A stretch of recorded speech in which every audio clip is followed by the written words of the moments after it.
It was an inconsolable day. Something gasped, and in spilled the deepest of deep yellows. To call it merely painful would be a disservice. Excruciatingly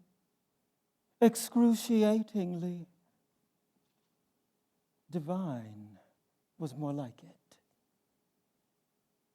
From a contorted crane over the edge of the bed, neck bent and peering through the blinds, I could see a sliver of sky.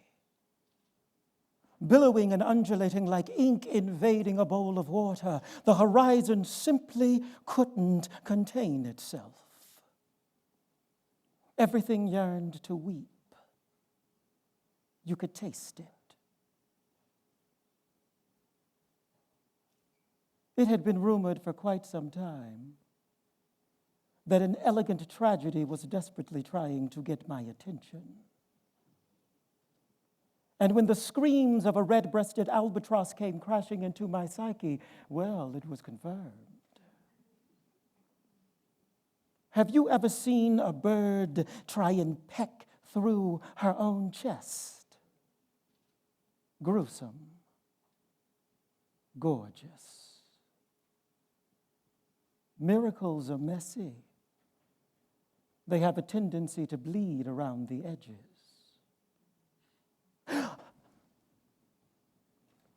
Breathe. You're going to need it. Now, all that shit happened before breakfast. And just as I had gotten it together to whip up a nice velvety macchiato of prana, it was apparent that the deep yellow had already rendered everything bitter. Oh, I know who the culprit is. I know who just had to dip a dirty toe in it. I'm looking at her right now. She was a beast. She was a bottomless cup of bitter, and I hated her because everything about her just spewed bitch. But more importantly, I hated her because she was the bitch who had killed my lover. It pains me to recall what I've lost of my sumptuous love. You see, ours was a thick and rich affair, succulent enough to be mistaken for food.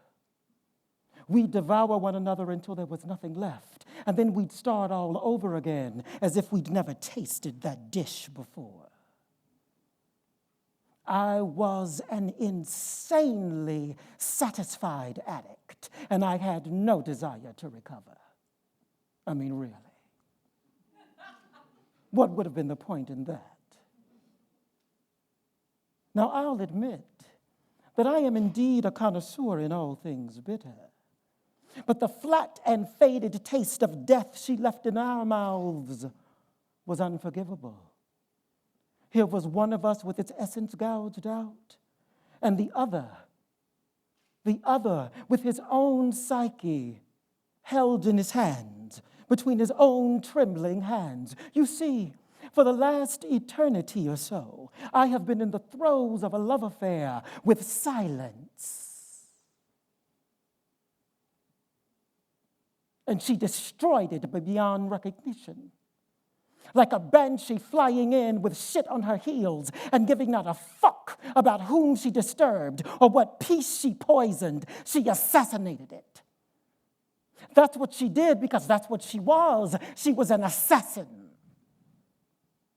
Every day for the last 22, I have awakened with a woman screaming inside my head. And since that is clearly no place for her to be with all that goddamn noise,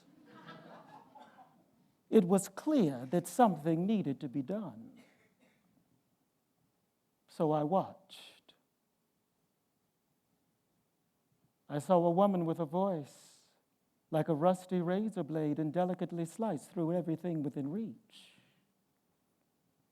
I saw her utterances slit her own throat, and I saw that she didn't seem to mind. She was the only thing in a room past a door that had been locked from both sides. She couldn't have cared less about anyone coming in, but the ones on the other side had no intention of ever letting her out. Even the air couldn't stand to be near her. Just to get away, I saw it as it pressed itself against hard surfaces until it could move no further. Thrash against ceilings and walls and trembling glass panes, only to fall back and recoil into perhaps the most devastatingly beautiful death I have ever seen in my life. And still she screamed. And still I watched. And still she screamed. And still I watched. And still she screamed. Through the wail until there was no breath left in the body, I watched. Through the retching until the vocal cords threatened to snap, I watched. All this watching. And she had no intention of looking at me. So as Cujo's spit gathered at the corners of her mouth, I simply decided to read the latest news playing across my palm. That got her attention. And without any foreplay whatsoever, she bit down into what would be the day's most unabashed fuck. I see you, seer. Hello. In the blink of an eye, my daughter Niqua will run into this room and tell me that her brother Billy has left and that it is my fault. She will use everything that I have taught her to further entomb me in a hellishness that is not of my choosing. She will look at me as if I am the abyss, and she will scream into the cavernous pitch that not everyone wants to be miserable. To which I say, prove it! Prove it! Not everyone wants to be miserable. Prove it! I called you because I need an epic and tortured telling. You seem to have a particular appetite for those. And besides, even the wretched deserve a little justice and a little understanding. Naming the gates of hell can be exhausting. I am Nema, and I've got some things you need to hear. Let's start with my children. They are cunning little creatures, brilliant even, but they are not to be trusted. Everyone always talks about mothers who eat their young, but what about young who eat their mothers? My little bastards have been eating me out ass first since the day they were born. You don't believe me? I've got the scars to prove it. Even though they were horribly misguided, I must admit that they are extraordinary little creatures. Out of all the offspring I have birthed and exterminated, the twins were the only ones I couldn't kill. At the event of their birth, Billy, with the tiniest of black lilies unfurling from his tiny little feet, was cradled salaciously inside Niqua's arms. I swear, that boy would try to love fuck anything that would allow him to get close enough to sniff their bouquet.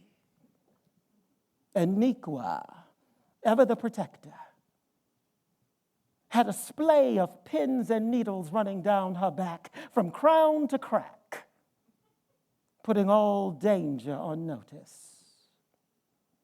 I have seen that girl stitch together a staggering reality out of dust, dead flesh, a thread of truth, and memory she knows nothing about.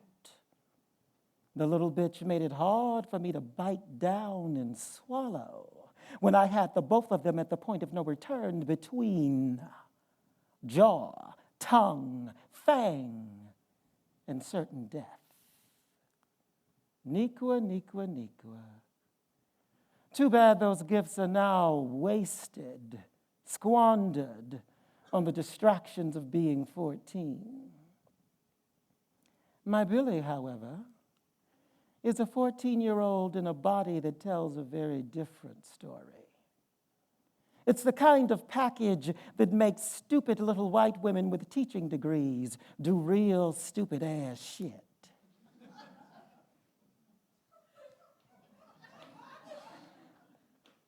When he was 10 years old, he literally fucked a grown-ass woman to death. And no matter how hard I tried to beat the remorse out of him, he insisted on fucking her back to life. And he did. That's when I realized, oh, fuck, I've got a goddamn martyr on my hands. And now the little martyr wants to abandon me. Now the little martyr wants to spread his wings like his worthless father, apparently calling him a little cunt and telling him that his daddy was a dickless motherfucker, not worth the fuck it took to create him and his sister was not the best tactic to get him to stay and help get me out of this fucking room. Ah, their father. It's a miracle the charge I still get out of the singular beauty of a black feather. Their father.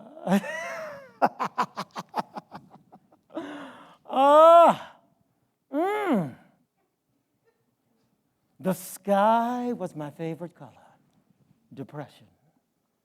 And I wore it like a full-length chinchilla.